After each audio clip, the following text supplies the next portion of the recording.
സുഹൃത്തുക്കളെ, സഹോദരങ്ങളെ, എല്ലാവർക്കും ന്യൂസ് കേരള TVMലേക്ക് സ്വാഗതം. അപ്പോൾ കേരളത്തിൽ കുറേ ചാനലുകൾ മുതലാളിമാരുണ്ട്. അവരാരുടെയൊക്കെയോ ഫണ്ടുകൾ വാങ്ങിച്ചുകൊണ്ട് RSSനെയും സംഘപരിവാറിനെയും അങ്ങ് പുകഴ്ത്തുകയാണ്. അപ്പോൾ പാർലമെൻറ്റിൽ നടന്ന ഒരു സംഭവമായിട്ട് ബന്ധപ്പെട്ടതാണ് ഞാനിപ്പോൾ ഈ വിഷയം ഇവിടെ പറയാനായിട്ട് വന്നത്. അതായത് ഒരു സദാനന്ദ മാസ്റ്റർ പാർലമെൻറ്റിലുണ്ട്, രാജ്യസഭയിൽ. അത് നോമിനേറ്റഡ് മെമ്പറായിട്ട് പോയതാണ്. RSSകാരനായിരുന്നു. മാർക്സിസ്റ്റ് കാപാലികന്മാർ അയാളുടെ കാൽ വെട്ടിയിരുന്നു. ആര് പറയുന്നവരാണ്? മറുനാടൻ ഷാജൻസ്കറിയ. അപ്പോൾ എത്രയോ മാർക്സിസ്റ്റുകാരുടെയും കോൺഗ്രസ്സുകാരുടെയും കാലും കയ്യും കഴുത്തും വെട്ടിയവരാണ് ഈ RSSകാർ. ഈ ഷാജൻസ്കറിയ പറയൂ RSS കാപാലികന്മാരെന്ന്? അവനതിനുള്ള തൻ്റെ ഇടം ഉണ്ടാവും അത് പറയാനുള്ള? മഹാത്മാഗാന്ധിയെ വെടിവെച്ച് കൊന്നത്, നമ്മുടെ രാഷ്ട്രപിതാവായ മഹാത്മാഗാന്ധിയെ വെടിവെച്ച് കൊന്നത് RSSകാരനായ നാഥുറാം വിനായക് ഗോഡ്സെയാണ്. ഈ മറുനാടൻ ഷാജൻസ്കറിയാക്കി പറയാനുള്ള തൻ്റെ ഇടമുണ്ട? നീ ഒരു തന്തയ്ക്ക് പിറന്നവനാണെങ്കിൽ നീ പറയൂ RSS കാപാലികനായ നാഥുറാം വിനായക് ഗോഡ്സെയാണ് നമ്മുടെ രാഷ്ട്രപിതാവായ മഹാത്മാഗാന്ധിയെ വെടിവെച്ച് കൊന്നതെന്ന്? അത് നിനക്ക് പറയാനുള്ള തൻ്റെ ഇടമുണ്ടാ? നിനക്ക് അതിനുള്ള ഇതില്ല. നിനക്ക് നട്ടല്ലില്ലാത്തവനാണ് നീ. നിന്റെ നട്ടല്ലെന്ന് പറഞ്ഞാൽ വളഞ്ഞു വിരിക്കണത്.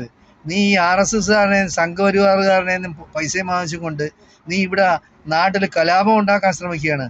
മാർക്സിസ്റ്റ് കാപാലികന്മാർ സദാനന്ദ മാസ്റ്ററുടെ കാല് വെട്ടിയിരുന്നു. അത് സദാനന്ദ മാസ്റ്ററുടെ കാല് വെട്ടിയത് ഇനി ഇപ്പൊ എങ്ങനെ RSSകാർ തന്നെ വെട്ടിയാണെന്ന് എങ്ങനെയാണെന്നറിയാം. അത് പണ്ട് കാലത്ത് നടന്നതാണ്, സംഭവം നടന്നിട്ടുണ്ട്, സംഗതി ശരിയാണ്. പക്ഷേ എത്രയോ CPMകാർ അവർ വെട്ടിക്കൊന്നിരിക്കുന്നു. എത്രയോ പോപ്പുലർ ഫ്രണ്ടുകാർ അവർ വെട്ടിക്കൊന്നിരിക്കുന്നു. തിരിച്ച് കിട്ടിയ സമയത്തായാലേ അത് നിർത്തിയുള്ള അവരത്, അല്ലെങ്കിൽ നിർത്തുമായിരുന്നു ഈ RSSകാർ. അപ്പോൾ RSSനെ അങ്ങ് പുകഴ്ത്തുകയാണ്. എന്തെന്നും പറഞ്ഞാണ് നീ ഈ വെള്ളപൂശി നീ അരച്ച് ഷാജൻസ്കറിയ? ഒരു കാര്യമില്ല. ജനങ്ങൾക്കറിയാം, ഇന്ത്യയിലുള്ള ജനങ്ങൾക്കറിയാം എത്ര പ്രാവശ്യം RSSനെ നിരോധിച്ചിട്ടുണ്ട് ഇന്ത്യയിൽ.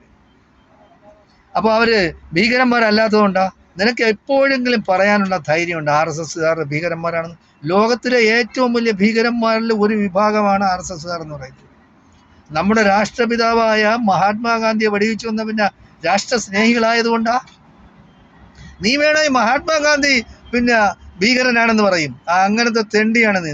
നിന്നെ മനുഷ്യൻ പറഞ്ഞതല്ല. നീ എന്ന് പറയുന്ന പരദൂഷണം പറച്ചിലും മരിച്ച ജനങ്ങളെ, നല്ല ആൾക്കാരെ പറ്റി പരദൂഷണം പറയലാണ്. നിനക്ക് ചില ആൾക്കാരെ നീ ശത്രുപക്ഷത്ത് നിർത്തിക്കൊണ്ട് നീ ചെയ്യുന്നുണ്ട്. നിനക്ക് ഇത്രയും നാള് പിണറായി വിജയനും മരുമകനും മന്ത്രി റിയാസും നിനക്ക് ശത്രുക്കളായിരുന്നു. ഇപ്പോ ബേപ്പൂര് പോയി അൻവർ മത്സരിക്കാൻ പോകുന്നു. അവിടെ ചിലപ്പോൾ വിജയ സാധ്യതയുണ്ട് അൻവറിന്. ആരോ ജയിക്കട്ടെ, അതല്ല പ്രശ്നം. നീ ഇപ്പൊ പ്ലേറ്റ് മാറ്റി വെച്ച് റിയാസിന്റെ സൈഡായത് എങ്ങനെയാണ്? അപ്പൊ നീ ഒരു തന്തയ്ക്ക് പിറന്നവനാണ്. നിനക്ക് എത്ര തന്തയുണ്ട് ഷാജൻസ്കറിയ? പറഞ്ഞ വാക്കിന് വില വേണം. നീ അതുപോലെ യോഗിയെ നീ ന്യായീകരിക്കുന്നു. യോഗി എന്തോ സംഭവമാണ്. യോഗി വന്നതിന് ശേഷം UP അങ്ങനെ തള്ളി മറിച്ചിരിക്കുകയാണ്. അവിടെ എയർപോർട്ട് ഉണ്ടാക്കി, അവിടെ റെയിൽവേ സ്റ്റേഷൻ ഉണ്ടാക്കി. എയർപോർട്ടും റെയിൽവേ സ്റ്റേഷനും മാത്രം മതിയാ? അവിടെയുള്ള പാവപ്പെട്ട ജനങ്ങളെ വിദ്യാഭ്യാസം ഉണ്ടാകുന്ന നീ അന്വേഷിച്ചിട്ടുണ്ടോ? ഞങ്ങളൊക്കെ ഗൾഫിൽ ജീവിച്ചിരിക്കുന്നവരാണ്. ഞങ്ങൾ എത്രയോ വർഷങ്ങളായി ഗൾഫിൽ അധ്വാനിച്ച് ജീവിക്കുന്നവരാണ്. ഞങ്ങൾ UPക്കാരെ കാണുന്നുണ്ട്. UPക്കാർ ഇവിടെ കേരളത്തിൽ വന്നിടന്ന് ജോലി ചെയ്യുന്നതിനാണ്. അവിടെ എല്ലാം സുഭിക്ഷമായിട്ട് കൊടുത്തിട്ടാ? അവിടെ എയർപോർട്ടും റെയിൽവേ സ്റ്റേഷനും മാത്രം മതിയാ? ജനങ്ങൾക്ക് വിദ്യാഭ്യാസം വേണ്ടേ? ജനങ്ങൾക്ക് കിടക്കാനിടം വേണ്ടേ? നല്ല വീടുകൾ വേണ്ടേ? സംസ്കാര സമ്പന്നരാണ് അവര്? വിവരമുള്ളവരാണ്? വിദ്യാഭ്യാസമുള്ളവരാണ്? അവരുടെ മെഡിക്കൽ സഹായങ്ങൾ എങ്ങനെയാണ് ഗവൺമെന്റ് കൊടുക്കുന്നത്? അവർക്ക് റേഷൻ കൊടുക്കുന്നുണ്ടോ? അതൊക്കെ നീ അന്വേഷിച്ചിട്ടുണ്ടോ? UP എന്തോ ആണ്. UPയെ പോലെ ഇനി ആക്കണമെന്നാണ് കേരളത്തിന്?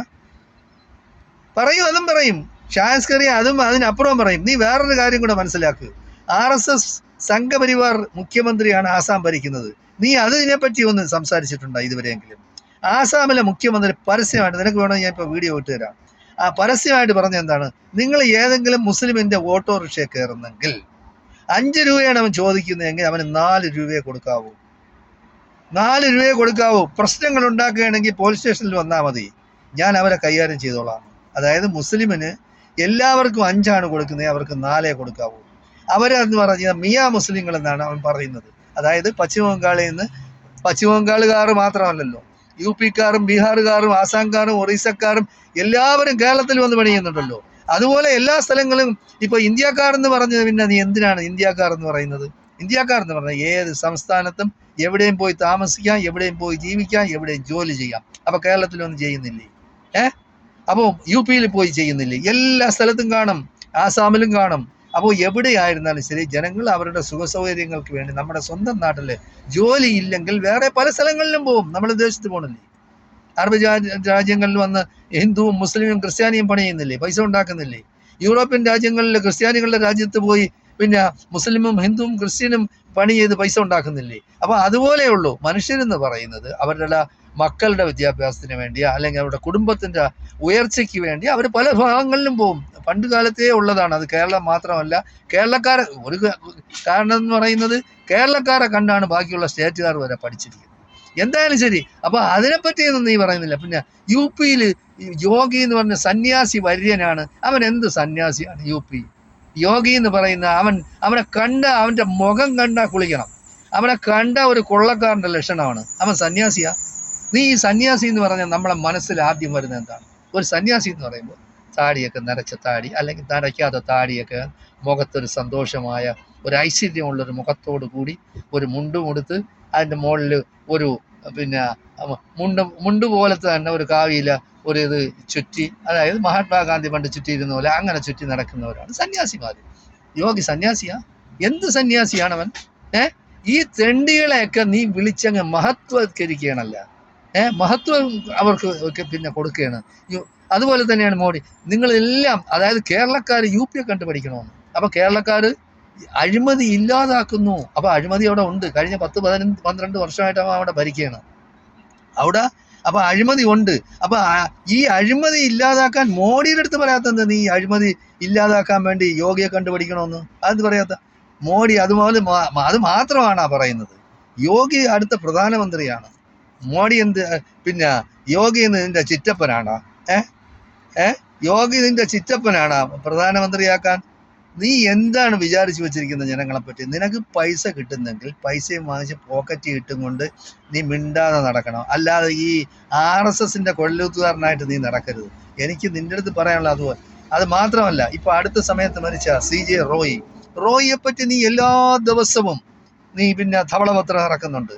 നീ ആദ്യം പറഞ്ഞ് റോയിയുടെ നിരീക്ഷണത്തിലാണ് സ്ലോവാക്കിയെന്ന് എന്തോ പിന്നെ കിട്ടി, അതുകൊണ്ട് അവിടെ എന്ന് പറയുന്നത് അങ്ങനെയാണ് ഇങ്ങനെയാണ്, റോയ് പല തിരിമറികളും നടത്തുന്നുണ്ട്, കള്ളപ്പണം വെളുപ്പിക്കുന്നുണ്ട്, അതാണ് ഇതാണ് എന്നൊക്കെ പറഞ്ഞു. ഇപ്പൊ ലേറ്റസ്റ്റ് ആയിട്ട് പറയുന്നത് എന്താണ്? UAE കേസിൽ അകത്തായി പോകും, അതുകൊണ്ട് സ്വയം വെടിവെച്ച് മരിച്ചാണ്. നീ ഈ ആളുകളെ പരദൂഷണം പറഞ്ഞ് നിന്നെപ്പറ്റി ആളുകൾ പരദൂഷണം പറയും.